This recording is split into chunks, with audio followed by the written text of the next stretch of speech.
Friends, कैसे हैं आप? शुरू करते हैं। बजट गुरुकुल का 5वां लेसन, विनिवेश डिसइन्वेस्टमेंट क्या है। हमने बात की थी कैपिटल रिसीट्स की, पूंजीगत कमाई की। हमने क्या बात की थी? अपनी संपत्ति बेचना, अपनी कंपनियां बेचना, इसे हम काउंट करते हैं कैपिटल रिसीट में। तो विनिवेश यानी कि सरकार ने पैसा लगाया, वो तो हो गया निवेश, और सरकार ने अपना पैसा वापस लिया, ये क्या हो गया? विनिवेश। देश का उल्टा क्या हुआ? विदेश। निवेश का उल्टा क्या हुआ? विनिवेश। तो पैसा लगाने के बाद जब निकालते हैं तो उसे हम बोलते हैं विनिवेश। सरकार ने एक ज़माने में जाने किन किन कैसी कैसी कंपनियों में पैसा लगाया था, आपको शायद पता ना हो, आपके पिताजी या दादाजी को पता होगा। एक ज़माने में ब्रेड का ब्रांड हुआ करता था, मॉडर्न ब्रेड। सरकार ब्रेड तक बनाया करती थी। 1965 में एक कंपनी खोली गई, उसका काम क्या था? ब्रेड बनाना। सरकार को जब ऐसा लगा कि सरकार के करने के लिए ब्रेड बनाने से ज़्यादा महत्वपूर्ण काम है, तो सरकार ने ब्रेड की कंपनी बेच दी। 1965 में जब कंपनी बनी तब हमने कहा निवेश, और 2000 में वो कंपनी बेच दी गई, तो वो क्या हुआ? विनिवेश।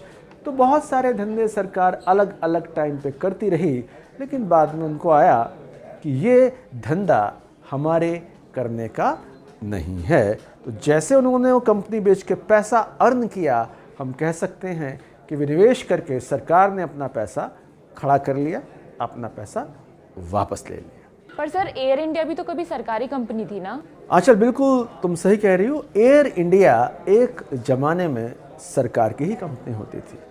एयर इंडिया के मूंछों वाले महाराजा भी सरकार के ही होते थे, और महाराजा कंगाल हो गए, फटेहाल हो गए।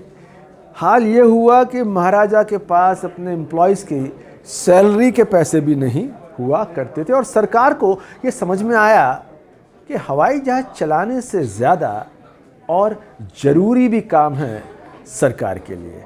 तो उन्होंने कहा साहब कि अब हमें एयर इंडिया नहीं चलानी, और अब एयर इंडिया सरकार की नहीं है, वो अब टाटा समूह की कंपनी है। लेकिन एक वक्त ये महाराजा सरकारी हुआ करते थे। लेकिन समझने की बात यह है कि विनिवेश करना इतना आसान नहीं है। जैसे एयर इंडिया को बेचना इतना आसान नहीं था।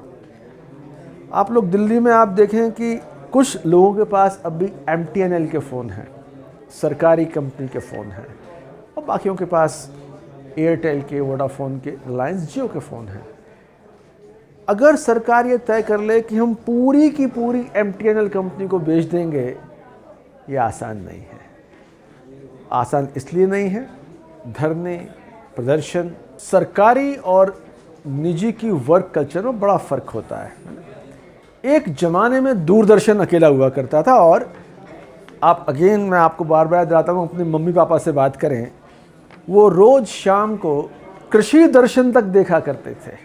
कोई रास्ता ही नहीं था, ऑप्शन नहीं था, मोनोपोली थी। लेकिन बाद में बहुत सारे टीवी चैनल्स आ गए, तो प्राइवेट टीवी चैनल्स में काम करने का हिसाब किताब अलग, सरकारी में हिसाब किताब अलग। विनिवेश में सरकार से हटकर बिजनेस आ जाता है प्राइवेट में।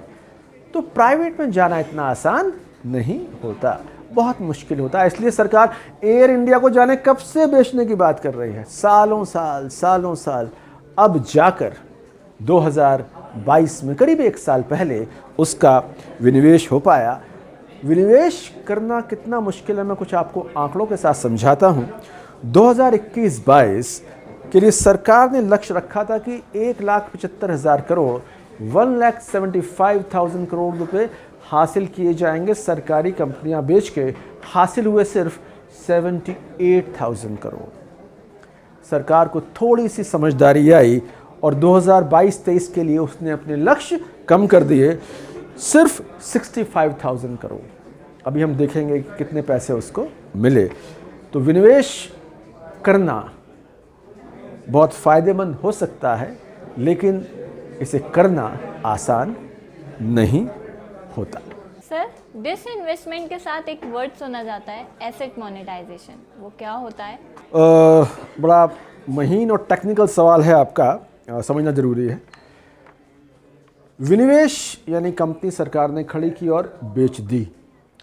एयर इंडिया कंपनी सरकार की थी, अब सरकार ने बेच दी, उससे हाथ झाड़ कर निकल गए। अब एयर इंडिया से कोई लेना देना सरकार का नहीं है।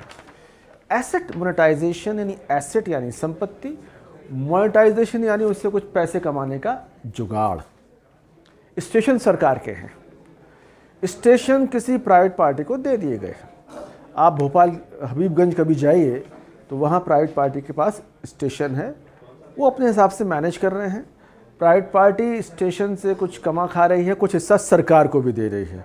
अभी सरकार का फ़ायदा क्या है? ये पहली बात तो कुछ खर्च नहीं करना पड़ रहा, कुछ आ ही रहा है।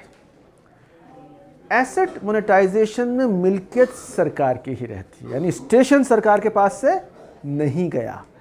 डिसइन्वेस्टमेंट में कंपनी ही चली गई, संपत्ति ही चली गई।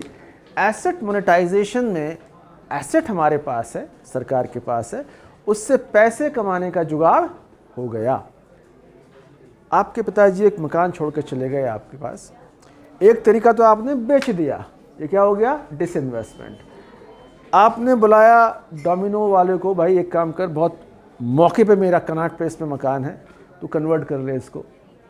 उसने कहा ठीक है साहब, मैं मैनेज करूँगा, आपको इतने पैसे दूंगा। मकान आपका है, उस पर हिसाब किताब बिजनेस चला रहा है वो। मकान की मिल्कियत आपकी, मकान आपका नहीं गया, वो आपका हुआ एसेट मोनेटाइजेशन। और आपने कहा यार तू ये पूरा पकड़, I don't want any headache, दुकान ही ले जा, तू सब कुछ ले जा, मुझसे कुछ करना नहीं, मैं तो यात्रा पर निकलने वाला हूँ, धंधा जोड़ो यात्रा। आपने उसको दिया, आप निकल गए हाथ झाड़ के, अब उससे कोई लेना देना नहीं है। एयर इंडिया से कोई लेना देना सरकार का नहीं, ये क्या हुआ? विनिवेश। लेकिन हबीबगंज समेत सारे स्टेशनों से सरकार का लेना देना है, मिल्कियत सरकार की, उससे पैसे कमाने के जुगाड़ तरह तरह से तलाश लिए गए हैं। तो सरकार की संपत्ति है, पैसे कहीं और से आ रहे हैं, इसे हम बोलते हैं एसेट मोनेटाइजेशन। सो पैसे तो आ रहे हैं संपत्ति से, पर मिल्कियत नहीं जा रही, ये आएगा एसेट मोनेटाइजेशन।